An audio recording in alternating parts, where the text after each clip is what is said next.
Oke guys, welcome back to Daily Charting with Toshi, di mana kita akan daily chart your favorite cryptocurrencies. Oke, dan sekarang kita masuk ke DCWT sesi pertama, di mana di sesi pertama ini kita akan fokus ke Bitcoin dan Ethereum. Sebelum kita masuk, seperti biasa gue ingatkan, salah satu cara termudah untuk mendukung TCI adalah dengan like our video. Oke, dalam 24 jam terakhir terjadi koreksi sebesar 0,41%. Dengan total market cap di 2,32 triliun US dollars, sementara untuk Bitcoin dominance meningkat sebesar 0,05% dan volume juga meningkat sebesar 4,09%. Bitcoin terkoreksi sebesar 0,42%, sementara Ethereum terkoreksi sebesar 1,16%. Nah, kita tahu ya, main resistance untuk BTC dan Ethereum adalah MA20 ya. Kita bisa lihat di sini kemarin Bitcoin nge-weeknya lumayan drastis ya, nyaris retest tapi keburu takut duluan. Apakah pada hari ini akan terjadi retest pertama di MA20 untuk di Bitcoin? Sementara untuk di Ethereum dia dengan jelas kemarin ke-reject oleh MA20. Nah, apakah ini akan terjadi retest kedua? Jadi tes kedua ini apakah terjadi reclaim atau terjadi rejection kedua? Nanti kita akan bahas semua ya. Di belakang tentunya. For now kita makro dulu. Secara makro mungkin yang membingungkan banyak orang adalah, Bang, kemarin kan data US keluar nih, S&P Global US Manufacturing PMI, ISM Manufacturing PMI, dan prices. Ini rata-rata, ya bukan rata-rata, ini semua merah di bawah dari forecast. Harusnya kan bikin indeks dolar turun, Bang. Loh, kok kripto malah loyo? Nah, jawabannya gini. Lu lihat sendiri deh, DXY-nya malah mantul. Gue udah bahas di beberapa DCWT gue sebelum-sebelumnya, tapi gue cukup yakin lah nggak semua orang nonton DCWT setiap hari. Nah, gue ulang lagi nggak apa ya. Jadi memang dalam beberapa minggu sampai sebulan ke belakang, data-data dari US ini jadi efeknya suka kebalik atau berantakan lah, random begitu ya. Tapi volatility terjadi tetap. Tapi hasilnya nggak sesuai sama biasanya. Contohnya saat ini data merah biasanya akan membuat indeks dolar turun. Tetapi pada faktanya indeks dolar di sini malah mantul. Kok bisa begini, Bang? Karena begini ya. Data-data ini makin merah akan makin membawa US dekat ke resesi. Resesi atau minimal economic downturn. Ya, economic downturn itu apa? Penurunan ekonomi lah ya, kecil-kecil. Jadi versi unyu-unyunya resesi begitu. Nah, kalau itu terjadi, historically speaking, kita bisa lihat Bitcoin atau crypto in general akan terjadi koreksi begitu. Ini sama seperti yang terjadi di 2020. Ya 2019 lah mungkin 2019 sampai 2020. Yang terjadi saat terjadi resesi adalah market ketarik. Padahal data-data US ini jelek. Nah, itu yang mungkin membuat orang jadi bingung belakangan ini. Ini gimana ya?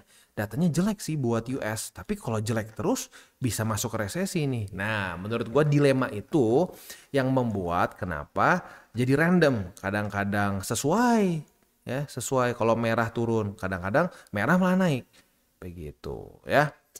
Jadi ya memang sulit sih di masa-masa ini tuh memang masa-masa yang cukup bikin deg-degan. Kita nggak pernah bisa tahu ya. Bang, menurut lu gimana bang? Resesi nggak? Banyak yang nanya kayak gitu. Jujur aja, nggak tahu gitu. Tapi kalau ngomong dari datanya ya, kalau nggak bukan jadi ahli nujum gitu ya, kita ngelihat data sebelumnya, ya mirip-mirip gitu. GDP mulai merah ya, tapi mungkin merahnya tuh masih belum sampai minus ya. Kalau minus tuh udah, wah itu udah red line tuh kesannya ya. Tanda-tandanya udah semakin kuat. Tetapi ya faktanya kita nggak bisa pungkiri GDP turun. Tingkat pengangguran di US meningkat dan seterusnya. Data-data seperti ini ISM Manufacturing, S&P Global US Manufacturing ya, berarti ini manufacture aja lah udah. Manufacture di US mulai turun data-datanya. Nah, itu menunjukkan pelemahan ekonomi. Nah, itu kalau terus-terusan akan menuju ke resesi. Nah, jadi kalau gue pribadi sih masih punya pandangan secara makronya masih bearish. Tapi bearish itu bukannya gini loh. Kadang-kadang ada yang berpikir, wah Bang Toshi bilang ini bakal bear market lagi. No. Gini ya, jangan sampai berpikir akan bear market seperti ini. No, menurut gua enggak ya. Kalau sampai terjadi koreksi lebih mendekati ke sini lah. Koreksi dulu ya, lanjut lagi ke atas. Nah, tapi koreksi sedalam apa? We don't know. Tapi menurut gua pribadi cycle ini belum beres. Tapi kita bisa mendapatkan, ini disebutnya kalau di US tuh sering kali, atau bukan US lah ya, di luar lah seringkali disebut sebagai summer lull ya, di mana Bitcoin mulai kehabisan bensin, santai dulu ya, ngaso dulu, baru naik lagi ke atas begitu ya. Nah, itu biasanya dipicu oleh fundamental. Contohnya ya seperti ini. Contohnya seperti resesi. Makanya kemarin ada istirahat dulu di sini nih, resesi dulu. Nah, tapi kalau kayak di 2016 tidak ada resesi. Jadi ya udah lanjut terus ke atas. Begitu. Ya, jadi sekali lagi, kalau misalkan kena resesi begini, kalau dia nggak kena resesi ya bisa lanjut seperti ini. So that's the fact. Atau bukan fact, itu that's the data yang kita punya ya. Oke, next kita akan geser ke news. Ini news datang dari Jerman dan US di mana pemerintah US dan Jerman mulai memindahkan kripto nih ya. Contohnya kita bisa lihat di sini di Juli tanggal 1 ya pemerintah Jerman memindahkan 1.500 BTC kurang lebih sekitar 95 juta US dollars ke multiple crypto exchanges. Mau diapain nih? Ya possibility-nya dijual begitu. Dan US juga nggak mau kalah ya, dia move 3.375 Ethereum sebesar 11,75 juta US dollars juga ke unknown address. Jadi banyak ketidakpastian jujurnya secara news dan fundamental.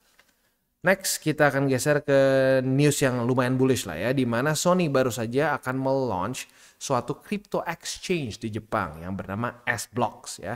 Nah kalau kita tahu crypto exchange di Jepang itu bisa dibilang nggak ekstrim gede lah. Nah kali ini Sony mulai masuk, berarti jangan-jangan Sony melihat suatu peluang yang cukup besar di crypto industry gitu ya. Oke, Economic Calendar hari ini ada beberapa data penting seingat gue ya. Dari US akan keluar ini. The Fed Chair Powell akan speech ya, jadi Jerome Powell akan speech hari ini.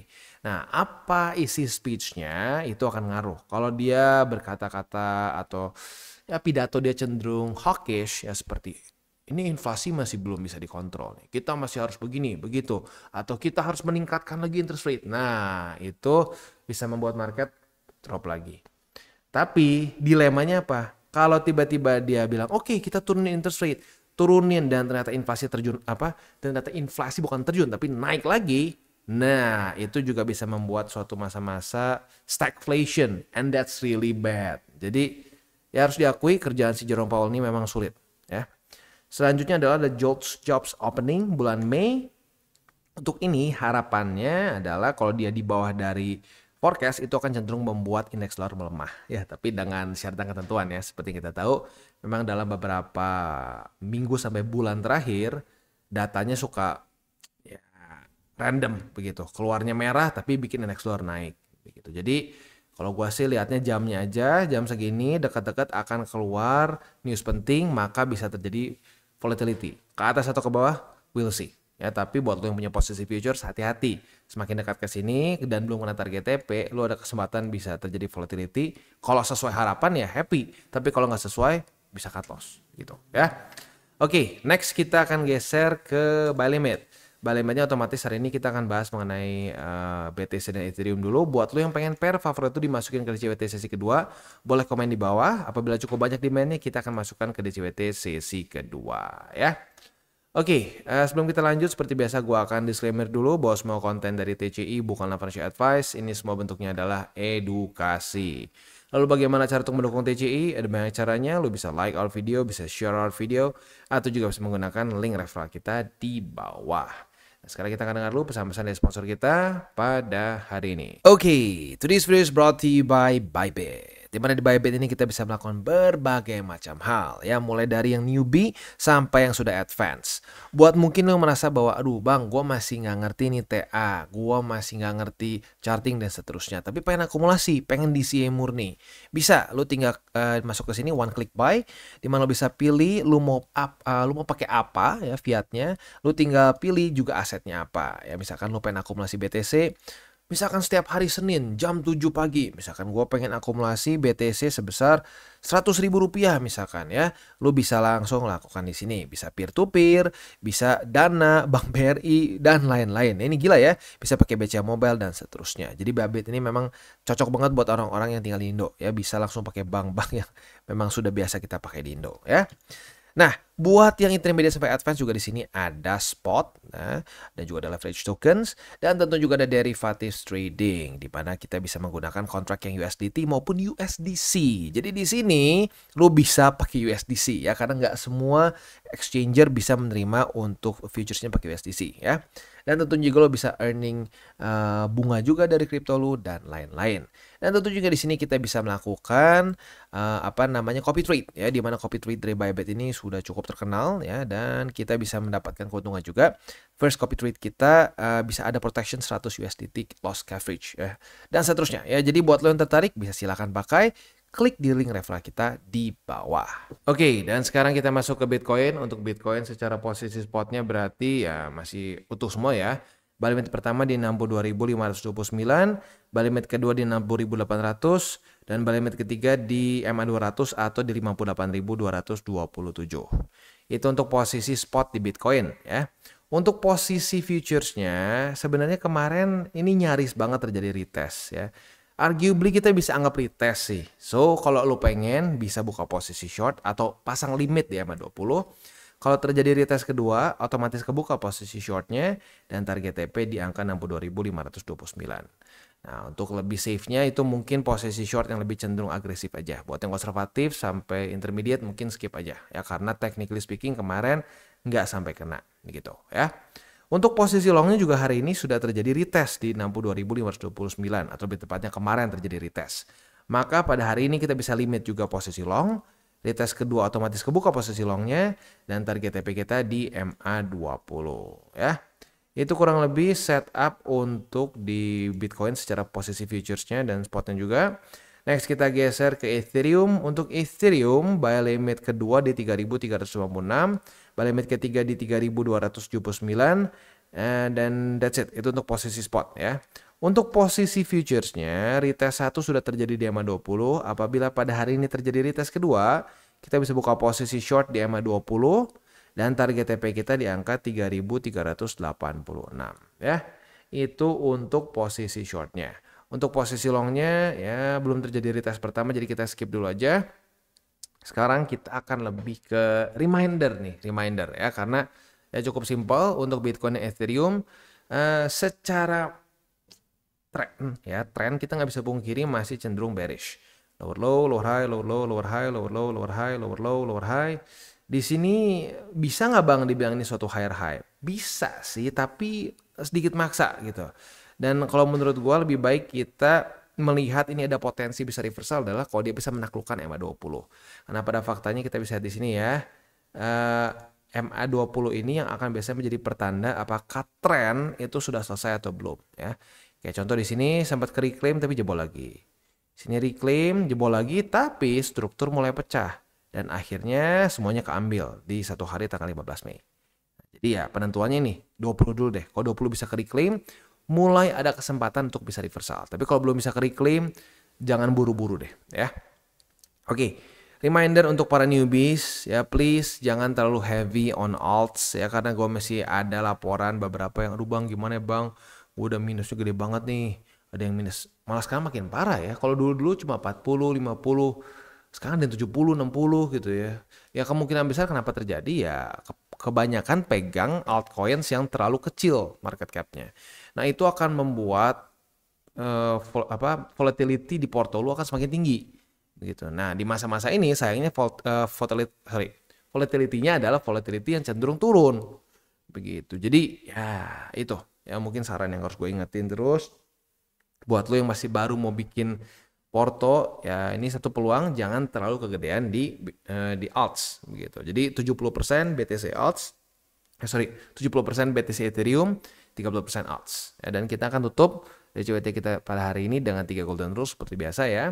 Jangan pakai uang panas, jangan over leverage, dan berpikirlah jangka panjang. Oke guys, jadi itu adalah akhir dari segmen DCWT kita pada hari ini. Dan jangan lupa bagi kalian yang merasakan manfaat dari segmen ini, jangan lupa untuk share ke teman-teman kalian. Dan apabila lu pengen mensupport channel kita, ya TCI, jangan lupa untuk menggunakan link referral kita di bawah.